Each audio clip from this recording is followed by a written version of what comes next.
मालिकेच्या आजच्या भागामध्ये आपण पाहतोय चिंगी किचनमध्ये असते तेव्हा स्वानंदी तिथे येते आणि म्हणत असते, काय ग चिंगी, अजून साडी चेंज केली नाहीयेस, काय चाललंय तुझं? तेव्हा ती म्हणत असते, स्वारीत वहिनी, मी ना इथे साडी चेंज करायचं विसरलेच. अगं स्वयंपाक करतेस ना, मग स्वयंपाक करत असताना कम्फर्टेबल कसं वाटेल बरं तुला, सांग ना. मग आता इकडे अशा पद्धतीने कोण बरं वागतं असं सुद्धा आता इथे ती बोलत असते. आणि तेव्हा लगेचच आता इकडे ती म्हणत असते, मग आता तू हे काढणार नाही आहेस का? तेव्हा ती म्हणत असते, हो.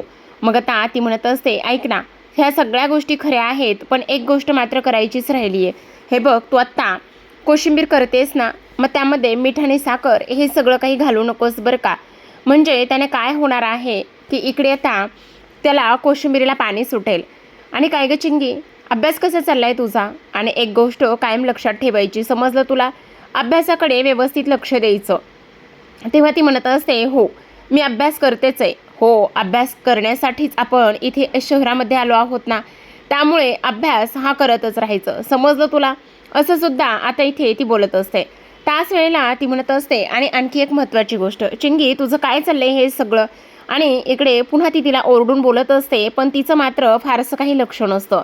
पुन्हा पुन्हा ती विचारत असते, अगं तू ठीक आहेस ना चिंगी? तेव्हा ती म्हणत असते, हो वहिनी मी ठीक आहे, मला काहीही झालेलं नाही आहे. ते सगळं ठीक आहे, पण आणखी एक महत्त्वाची गोष्ट तुला सांगू का? हां बोला ना वहिनी, काय झालेलं आहे? त्यावर ती म्हणत असते, अगं वेडाबाई, हे बघ, साडी घातलीस हे ठीक आहे, पण इकडे जास्त काही कोणाचं मनावर धरू नकोस.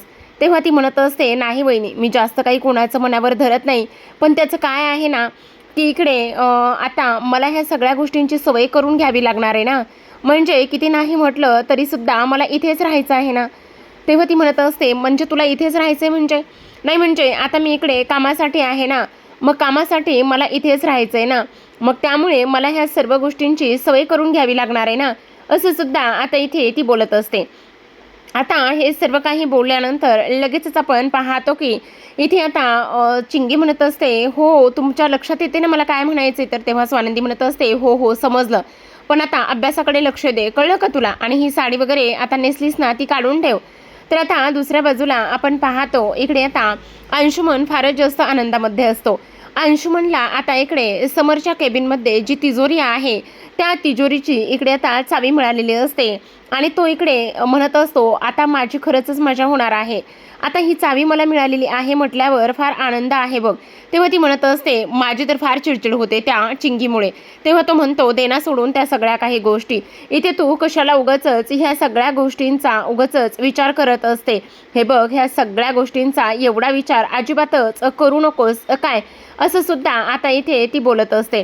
आता हे सगळं काही बोलल्यानंतर तो म्हणत असतो, आता आपण ना मालामाल होणार आहोत, काही जरी झालं ना तरी सुद्धा मालामालच होणार आहोत. मग आता इकडे दुसऱ्या बाजूला आपण पाहतो स्वानंदीचे जे बाबा आहेत ते आता इथे राजवाड्यांच्या ऑफिसमध्ये जाऊन पोहोचलेले असतात. तिथे जाऊन रिसेप्शनवर चौकशी करतात, मला इथे समर राजवाड्यांना भेटायचं आहे. तेव्हा ते म्हणत असतात, राजवाडे सर तर आत्ता इथे नाही आहेत, ते एका खूप महत्त्वाच्या मीटिंगसाठी बाहेर गेले आहेत. तेव्हा ते म्हणत असतात, अच्छा असं आहे का, तुम्ही मला त्यांना एक फोन लावून देता का? त्यावेळेला आता इकडे ते म्हणत असतात, ठीक आहे मी फोन लावतो. मग आता लगेचच ती फोन लावत असते आणि फोन लावल्यानंतर समर म्हणत असतो, बाबा तुम्ही माझ्या ऑफिसमध्ये आलात, तुम्ही मला सांगायचं ना, आता मी एका खूप महत्त्वाच्या मीटिंगसाठी आलो आहे, तुम्ही तिथेच बसा थोडा वेळ, मी येतो. तेव्हा ते म्हणत असतात, स्वारी राजवाडे, खरं तर मी ना असं ऐन वेळेला यायला नको होतं, माझं जरा चुकलंच, मी ना नंतर येऊ का? नाही नाही तुम्ही नका काळजी करू, माझी ना एक छोटीशी मीटिंग आहे, ती मीटिंग संपली ना की मी ताबडतोब तुम्हाला भेटायला येतो, तोपर्यंत तुम्ही माझ्या केबिनमध्ये बसा. आता इकडे त्याला केबिनमध्ये बसायला सांगत असतात, पण तेवढ्यातच आता इकडे ते म्हणत असतात, नाही नाही मी केबिनमध्ये नाही बसत आहे, मी आपला इथे बरा आहे, मी इथेच बसतो. तेव्हा त्या म्हणत असतात, असं करू नका, हे बघा तुम्ही केबिनमध्ये जा आणि तुमच्यासाठी चहा नाश्ता काहीतरी पाठवते, असं म्हणून त्यांना आता केबिनमध्ये बसायला सांगतात. दुसऱ्या बाजूला आपण पाहतो की आता इकडे अंशुमन आलेला असतो आणि अंशुमनला आता इकडे काही जरी झालं तरी सुद्धा समरच्या केबिनमध्ये जायचं असतं आणि समरच्या केबिनमध्ये जाऊनच सगळ्या काही गोष्टी त्याला करायच्या असतात.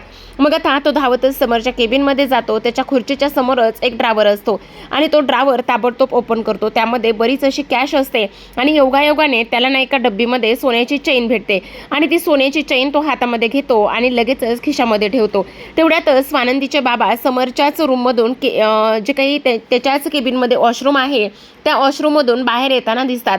मग आता ते बाहेर आल्यानंतर समोर पाहतात तर समोर पाहिल्यानंतर लगेचच हा अंशुमन त्यांना इथे दिसतो. मग आता ते इकडे म्हणत असतात, अरे अंशुमन साहेब तुम्ही इथे कसं काय आणि तुम्ही ऑफिस जॉईन कधीपासून केले? तेव्हा तो म्हणत असतो, नाही मी नाही ऑफिस जॉईन केलं. मग तुम्ही इथे कसं काय? अच्छा ते का? नाही आता काय आहे ना समरदादावर खूप जास्त वर्कलोड आहे त्यामुळे मी अधूनमधून ऑफिसला येत असतो. आजही अगदी मी तसाच ऑफिसला आलेलो आहे, बस एवढंच. अच्छा तुम्ही इथे? नाही मला ना राजवाड्यांना भेटायचं होतं. बरं चला मी येतो बरं का, असं म्हणून तो सरळ तिथून निघून जातो. त्याचबरोबर दुसऱ्या बाजूला आता इकडे चिंगी त्याच्या रूममध्ये असते आणि रूममध्ये असताना इकडे आता ती तिच्याच तंद्रीमध्ये असते. त्याच वेळेला आता इथे अंशुमन येतो आणि अंशुमन तिला पाहतो तेव्हा मात्र त्याची विकेटच पडते. कारण इथे आता चिंगी जी आहे ना ती खूपच सुंदर साडीमध्ये दिसत असते. वन साईड पदर सोडलेला असतो आणि त्यानंतर गोल गोल फिरत असते. मग आता ती म्हणत असते, अंश तू कधी आलास? तेव्हा तो म्हणत असतो, मी तर आत्ताच आलोय. पण काय ग एवढी तयार झालीस? ते मी तुमच्यासाठी तयार झालेली आहे आणि त्यामुळेच मी साडी नेसली. अच्छा असं आहे का? बरं मग मी ना तुझ्यासाठी एक गिफ्ट आणले. काय गिफ्ट आणले? असं म्हणून तो ती जी सोन्याची चेन आणलेली असते ती सोन्याची चेन लगेचच तो आता तिला देत असतो आणि सोन्याची चेन तिला देत असताना ती म्हणत असते, नाही सॉरी, मला ना ही सोन्याची चेन वगैरे काय पण नको आहे. अहो तुम्ही एवढी मोठी चेन मला कशाला देताय आणि कोणी जर विचारलं तर मी काय सांगणार आहे? तेव्हा तो म्हणत असतो, कोणी कशाला काय विचारेल आणि विचारलं तर सांग, काही पण सांग, काही काळजी करू नकोस, असं सुद्धा तो इथे सरळ बोलतो. आणि त्यानंतर लगेचच तिच्या गळ्यामध्ये ती सोन्याची चेन घालतो आणि तिला मिठी मारत असतो. त्यावेळेला ती लगेचच त्याच्या तावडीतून सुटते आणि पुढे जाऊन उभा राहत असते. तेव्हा तो म्हणत असतो, चिंगी. मग आता चिंगी कुठे थांबते? चिंगी तर नाचत बागडतच हॉलमध्ये येत असते, अल्लड बिचारी. आता इकडे आल्यानंतर लगेचच मल्लिका समोरून आलेली असते. मल्लिका समोरून आल्याबरोबर चिंगीचे हे सगळे नखरे ती पाहते आणि पाहिल्यानंतर लगेचच म्हणत असते, काय चाललंय तुझं? हे सगळं काही करण्याची तुझी हिंमत कशी झाली? आणि त्याहूनही सगळ्यात महत्त्वाची एक गोष्ट मला सांग, तू ही जी काही अशा पद्धतीने वागतेस ना ते मला अजिबातच पटत नाही आहे. आणि त्याचबरोबर तुला सांगितलं ना की नौकरासारखं राहायचं. ही जी काही साडी वगैरे तू नेसलीस ती साडी कधी काढणार आहेस? हो मॅडम मी काढते ना. तुम्हाला काही हवं होतं का? मला काहीच नको आहे, पण तुझं काय चाललेलं आहे असं ती तिला विचारत असते. तेव्हा लगेच आता आपण पाहतो तिच्या गळ्यामधली चेन ती पाहत असते आणि गळ्यामधली चेन पाहिल्याबरोबर आता ती म्हणत असते, ही चेन तुला कुणी दिली? मग आता ती काहीच बोलत नाही. आणि तेव्हा लागलीच आता ती इकडे समरला कॉल करत असते. समरला कॉल करून म्हणत असते, समर तू आत्ताच्या आत्ता इथे घरी येणार आहेस? तेव्हा समर म्हणतो, काय झालेलं आहे काकू? सगळं काही ठीक आहे ना? बोल ना काय झाले? पण इथे मल्लिका काहीच ऐकत नाही. आणि तेव्हा समर फोन ठेवतो आणि दुसऱ्या क्षणाला इथे स्वानंदीला फोन करतो आणि म्हणत असतो, तुम्ही घरातच आहात ना? तेव्हा ती म्हणते, हो मी घरातच आहे, पण वॉशरूमला गेले होते. काय झालं बोला ना. त्याच वेळेला इकडे आता तो म्हणत असतो, घरी सगळं ठीक आहे ना? काकूंचा फोन आला होता, खाली जाऊन बघा बरं. तेव्हा ती म्हणते, घरी तर सगळं ठीक आहे, कोणाचा आरडा नाही ओरडा नाही, काही नाही, सगळं काही ठीक आहे, पण तुम्हाला काय झालेलं आहे? मग आता तो म्हणत असतो, आत्ता काकूचा फोन आला होता, तुम्ही ताबडतोब खाली जा आणि ताबडतोब खाली जाऊन हे सगळं काय चाललंय ना ते एकदा बघा, असं सुद्धा आता इथे तो सांगत असतो. मग आता खाली स्वानंदी धावतच जात असताना इकडे मात्र मल्लिका आता इकडे चिंगीवर बोट दाखवून ओरडत असते आणि म्हणत असते, तुझी हिंमत कशी झाली राजवाड्यांच्या घरामध्ये चोरी करण्याची? तू समजतेस कोण स्वतःला? आणि त्याचबरोबर सगळ्यात महत्त्वाची गोष्ट म्हणजे तुझे हेच रंगढंग होते. जेव्हा तू घरात आलीस ना त्यावेळेसच मला समजलं होतं की तू इकडे चोरी करायला चाललेली आहेस म्हणून. मग आता स्वानंदी त्याचबरोबर आजी हे सगळेजण येतात. आता हे सगळेजण आल्यानंतर आपण पाहतो इकडे आता आजी म्हणत असतात, काय चाललंय मल्लिका? पुन्हा त्या पोरीच्या कशाला मागं लागली उगाचच? अगं झालं ना ते सगळं, सकाळी बोलून झालंय ना. अगं ती साडी नेसली त्यात काय एवढं? अहो आई साडी नेसली नाहीये ही, एवढंच नाहीये, हिनं खूप करामती केल्यात. काय करामती केलेल्या आहे ते तर सांगणार आहेस का? त्याच वेळेला आता इकडे आपण पाहतो हे सगळं काही बोलत असताना ती म्हणत असते, जेव्हा समर येईल ना तेव्हा मी हे सगळं काही सांगणार आहे. जोपर्यंत समर येत नाही ना तोपर्यंत मी काहीच नाही सांगणार आहे. तेव्हा स्वानंदी सुद्धा म्हणत असते, हे बघा काकू प्लीज, काय झालंय ते सांगणार आहात का? तुम्ही एवढा राग आणि एवढी चिडचिड कशामुळे करताय बरं? बोला ना, काय झालंय? मग आता तेवढ्यातच समर येतो. समर आल्याबरोबर हे सगळं काही पाहतो आणि म्हणत असतो, काय झालंय काकू? सगळं काही ठीक आहे ना? तू एवढी चिडचिड का बरं करतेस? तेव्हा ती म्हणत असते, का नको करू सांग ना, चिडचिड का नको करू? मी तुम्हाला अगोदरच सांगत होते ह्या पोरीला काढून टाका म्हणून. ही पोरगी आपल्या घरामध्ये कशाला आली? अरे ही पोरगी फक्त आणि फक्त इथे चोरी करण्यासाठी आली. त्याच वेळेला आता अंशुमन तिथे आलेला असतो आणि अंशुमनला समजतं की आता इकडे ही जी चैन आहे ना ती बहुतेक समरदादाची आहे आणि त्यामुळे त्याची आई एवढा कांगावा करते. आता इकडे समर म्हणत असतो, काय झालं ते तरी सांग मला, सांग तुला तुझ्या वडिलांनी दिलेली जी काही चैन आहे ती चैन कुठे आहे? तेव्हा तो म्हणत असतो, असेल बाहेर म्हणजे घरातल्या लॉकरमध्ये किंवा ऑफिसच्या लॉकरमध्ये. मला सांग, तू ती हरू नये म्हणून नेहमी कमी घालतोस ना, फक्त सण समारंभ आणि त्याचबरोबर त्यांच्या पुण्यतिथीलाच घालतोस, बरोबर की नाही? तेव्हा तो म्हणत असतो, हो. मग आता कुठे सांग ना ती. तेव्हा तो पुन्हा म्हणत असतो, अगं काकू तेच तर सांगण्याचा प्रयत्न करतोय ना, असेल कुठेतरी. तेव्हा ती म्हणत असते, कुठेतरी नाही. ही तुझ्या वडिलांनी दिलेली तुला जी चैन आहे ना ती कुठेतरी नाही तर ती इथे आहे. असं म्हटल्याबरोबर आता लगेचच इकडे मल्लिका चिंगीच्या गळ्यातली चैन अशी जोरातच ओढते. चिंगीला थोडीशी इजा झालेली असते आणि सर्वांसमोर तिने ती चेन पकडलेली असते आणि म्हणत असते, ही आहे ती चेन.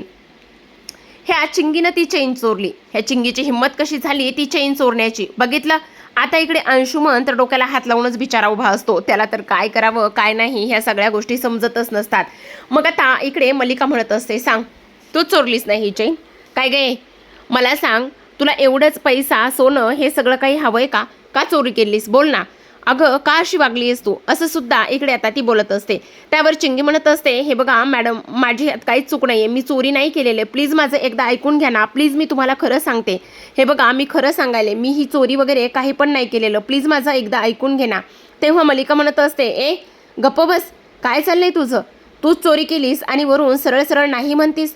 तेव्हा स्वानंदी म्हणत असते, हे बघ चिंगी, घाबरू नकोस, हे बघ शांत हो, जे काही आहे ना ते खरं खरं सांग बरं, काय झालंय ते.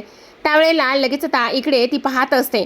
तेव्हा मल्लिका म्हणत असते, मला माहिती ना, समोर येईपर्यंत माझ्यावर कुणी पण विश्वास ठेवणार नाही आणि मी कितीही पुरावे दिले आणि काही जरी झालं ना तरी सुद्धा ही गोष्ट कोणालाच पटणार नाहीये. पण आता तुम्हा सर्वांसमोर हिच्या गळ्यातून मी ही चेन बाहेर काढली. मग अजून सुद्धा तुम्हा सर्वांना विश्वास बसत नाहीये का की ही चेन हिनंच खरेदी केली म्हणून? तुम्हाला का खोटं वाटतंय? मी खोटं बोलते असं वाटतंय का तुम्हाला? अजिबातच नाही, मी खरं सांगते, हिनंच चेन ही इथे चोरली आहे. काय गे ए दळभद्री, कशाला आलीस ग इथे तू? आई मी तुम्हाला सांगत होते ना हिला आत्ताच्या आत्ताच पाठवून द्या म्हणून. मी तर म्हणते पोलिसांना बोलवा आणि पोलिसांच्या हवाली करा. तेव्हा आता चिंगी म्हणत असते, ऐका ना प्लीज, मी काय म्हणते ऐका ना, हे बघा मला कुठे बी देऊ नका. अहो माझं करिअर आणि त्याचबरोबर मला शिकून खूप मोठं व्हायचं आहे. मी तुम्हाला सांगायले ना, मला इकडे तुम्ही पोलिसांमध्ये अजिबातच देऊ नका. ऐका ना, मी चोरी खरंच नाही केलेली, मी खरं चोरी नाही केलेली. त्यावेळेला आता इकडे हा अंशुमनमध्ये पडतो आणि तो म्हणत असतो, आई ऐक ना मॉम प्लीज, हा घरचा मॅटर आहे, उगाचच बाहेर कशाला जाऊ द्यायचा आहे, प्लीज ए मॉम प्लीज. त्यावर आता तो म्हणत असतो, एक मिनिट, तुला काय वाटतं मी गप्प बसावं? मी का गप्प बसू? यात माझी काय चूक आहे आणि तू मला का गप्प बसायला सांगतोयस? तेव्हा तो म्हणत असतो, अगं मी तुला नाही गप्प बसायला सांगतो, दोघीपैकी कोणीतरी शांत बसा ना, दोघीपैकी इथून कोणीतरी बाजूला जाणार. मग आता इथे मल्लिका बाजूला जात नसते, त्यामुळे तो सरळ सरळ चिंगीचा हात पकडतो आणि चिंगीचा हात पकडूनच तो तिला सरळ तिथून बाजूला घेऊन जात असतो. आता इकडे स्वानंदीला थोडासा डाऊट येत असतो. त्यावर आता अंशुमन म्हणत असतो, हे बघ चिंगी प्लीज शांत ना. तेव्हा चिंगी म्हणत असते, मला तुम्ही सांगितलं नाही की ही चेन तुमची नाहीये म्हणून, तुम्ही तर सांगितलं ही चेन तुमची आहे म्हणून आणि त्याचबरोबर तुम्ही माझ्यासाठी खरेदी केली म्हणून. तुम्ही असं का वागलात? ही तर समरदादाची चेन आहे. तेव्हा तो म्हणत असतो, मला कुठे माहिती समरदादाची चेन आहे म्हणून ती? अगं मला माहिती नव्हतं, नाही तर तुला दिली नसती. आणि प्लीज तू ऐकून घे ना जरा, तू आता शांत बस ना. मी का शांत बसू? अहो हे पाप आहे सगळं, चूक बोलणं, खोटं बोलणं, चोरी करणं हे पाप आहे.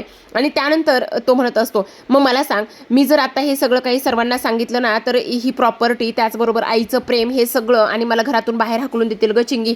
प्लीज तू ऐकून घे ना माझं एकदा, आता तू शांत बस ना आणि हे सगळं तुझ्यावर घे ना. त्यावर चिंगी म्हणत असते, नाही पण मला हे सगळं जमणार नाहीये. तेव्हा अंशुमन म्हणत असतो, तुला माझ्यासाठी हे करावं लागेल, माझं प्रेम आहे तुझ्यावरती आणि आपल्या दोघांना कायम एकत्र राहायचंय आणि तू मला प्रॉमिस करतेस ना, प्लीज असं करू नकोस ना. आणि आपलं हे सिक्रेट नाही तर टॉप सिक्रेट आहे ना, मग तू असं का करतेस?